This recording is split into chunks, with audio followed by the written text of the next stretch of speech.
કહેતા હોય છે કે નોકરી કરવાથી કરોડોપતિ ન થવાય, પણ ગુજરાતનો એક વ્યક્તિ છે જેણે આ વાતને ખોટી સાબિત કરી છે. વ્યક્તિનું નામ છે વિજય માળી, કામ હેડ કોન્સ્ટેબલ, પગાર તો કદાચ 25-50 કે 80,000 રૂપિયા જેવો હશે વધીને, પણ આ મહાશય જોડે 1.25 કરોડ રૂપિયાની સંપત્તિ નીકળી. તમે કહેશો કે કેવી રીતે, શું કેવી રીતના? મહાશય કોન્સ્ટેબલ હતા, હેડ કોન્સ્ટેબલ હતા, પોલીસ હતા, તો શું કરતા હતા? હપ્તો લેતા હતા. હપ્તો લઈને એમણે કરોડો રૂપિયાની સંપત્તિ ઊભી કરી અને આ મહાશયને અમદાવાદ શહેર પોલીસમાંથી દ્વારકા મોકલી આપવામાં આવે. તેમનું કામ શું હતું? હપ્તા ઉઘરાવવાનું. હપ્તા કોની જોડે ઉઘરાવવાના?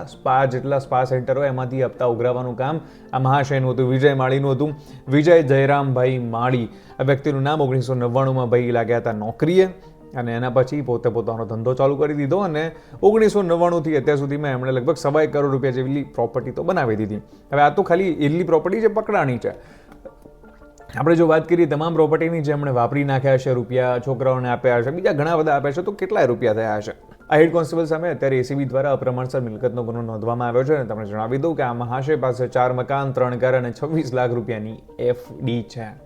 જસ્ટ ઇમેજિન કે પોલિટિકલ વ્હીલ હોય અને અધિકારીઓ જે છે એની અંદર નિષ્ઠા હોય તો આવા કેટલાય વિજય માળી બહાર આવી શકે છે.